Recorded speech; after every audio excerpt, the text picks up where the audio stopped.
President, Your Honors, Bosco Ntaganda, a notorious commander known as the Dmytro, is here before you because of his role in pursuing a campaign of violence and terror against civilians and children for more than 1 year, and for failing to prevent or punish crimes committed by troops under his effective command and control.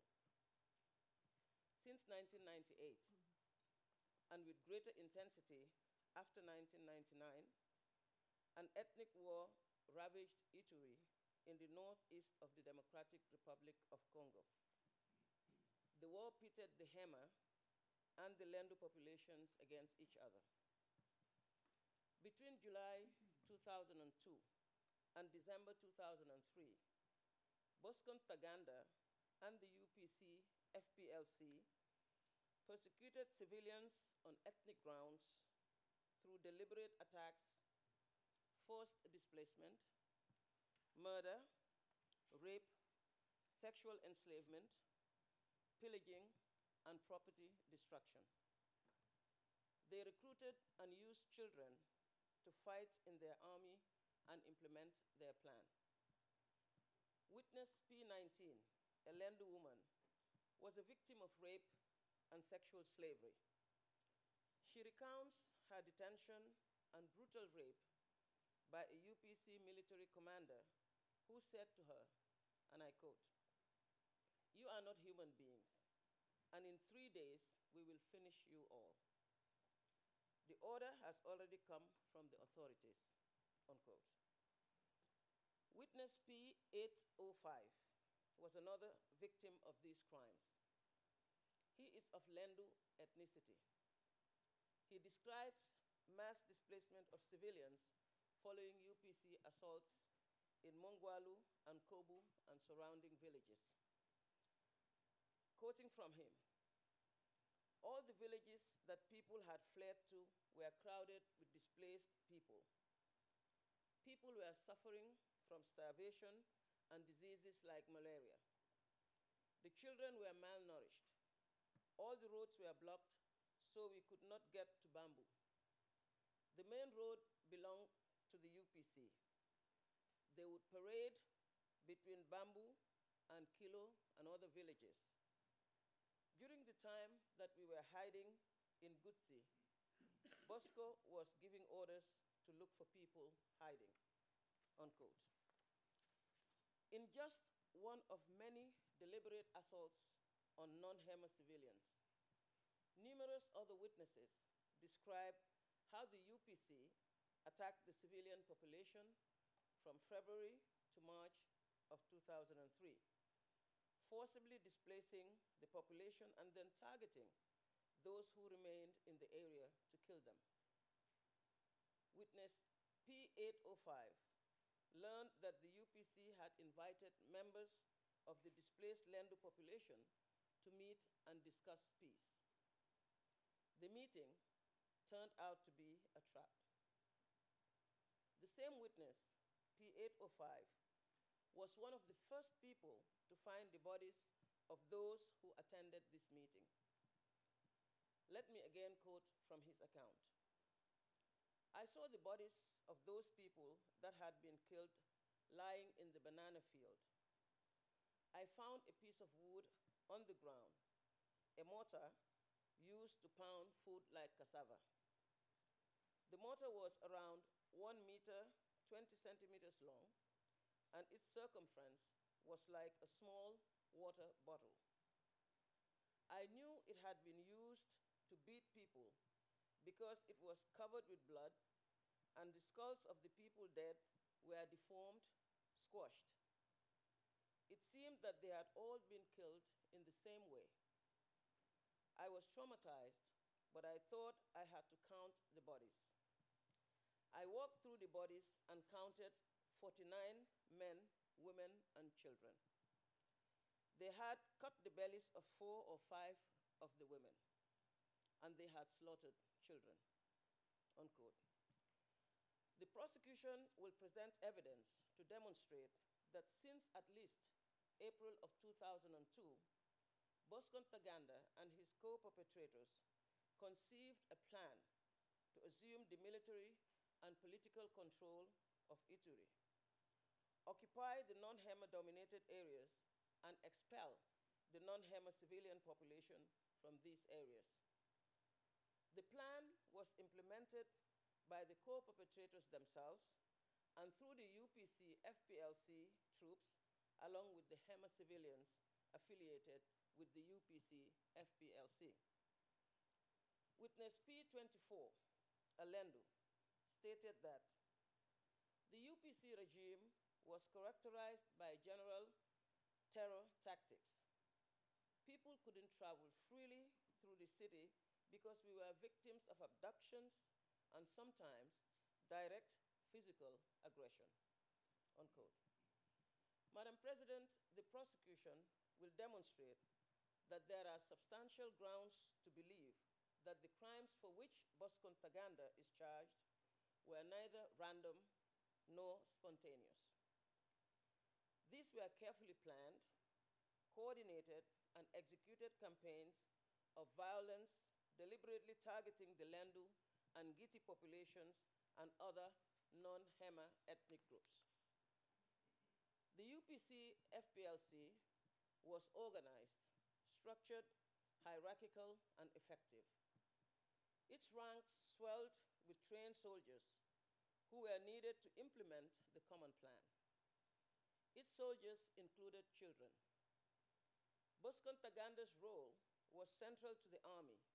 He was the UPC military commander in charge of the operations.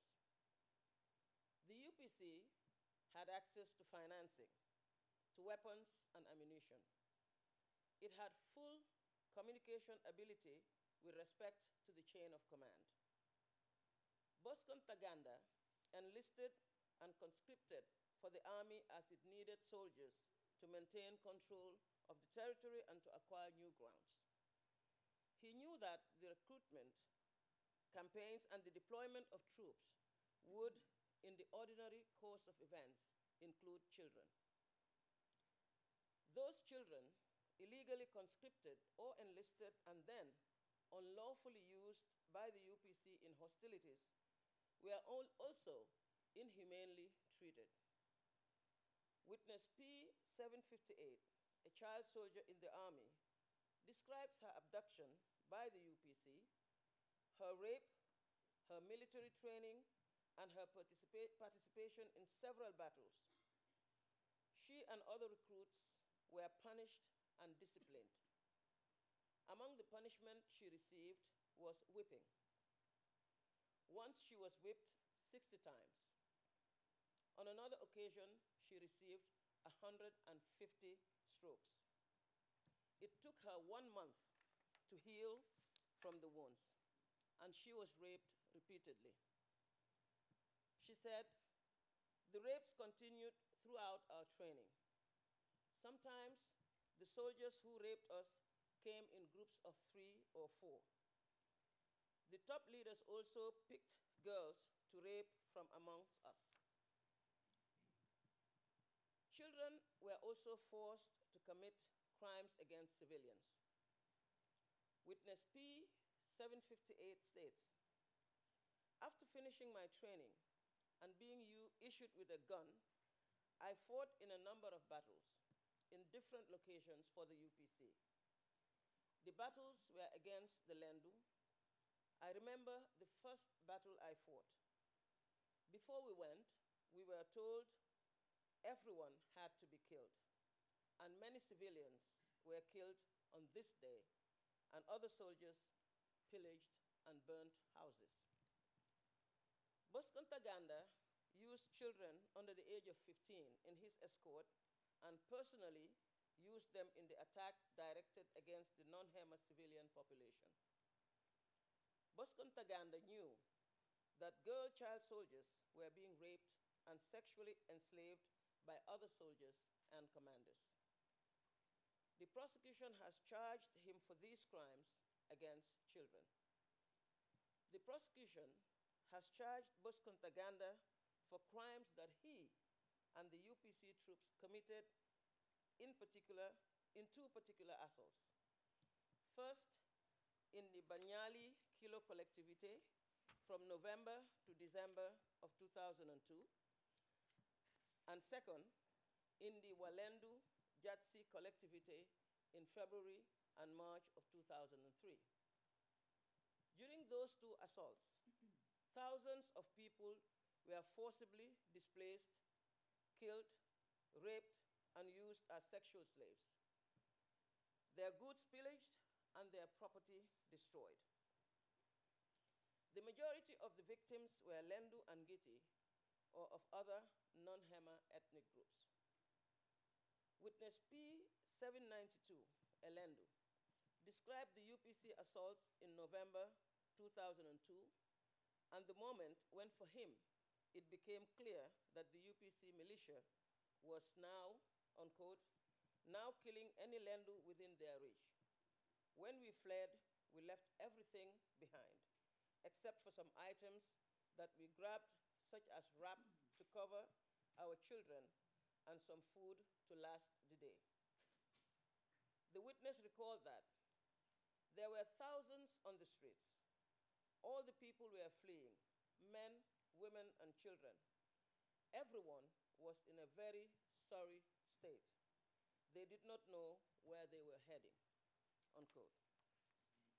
A senior commander who took part in this same assault stated that Bosco Ntaganda ordered the UPC FPLC troops to arrest and eliminate the Lendu.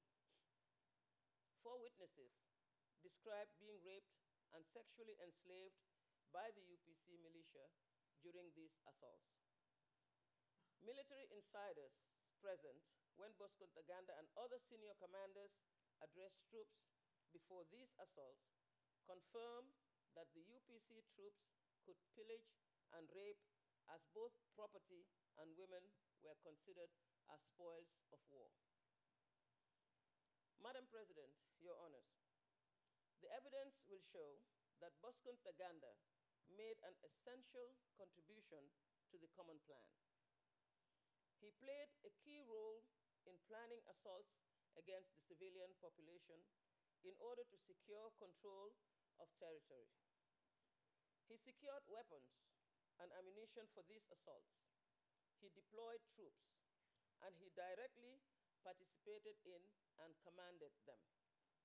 He recruited for the army, including children under the age of 15, and he trained the recruits.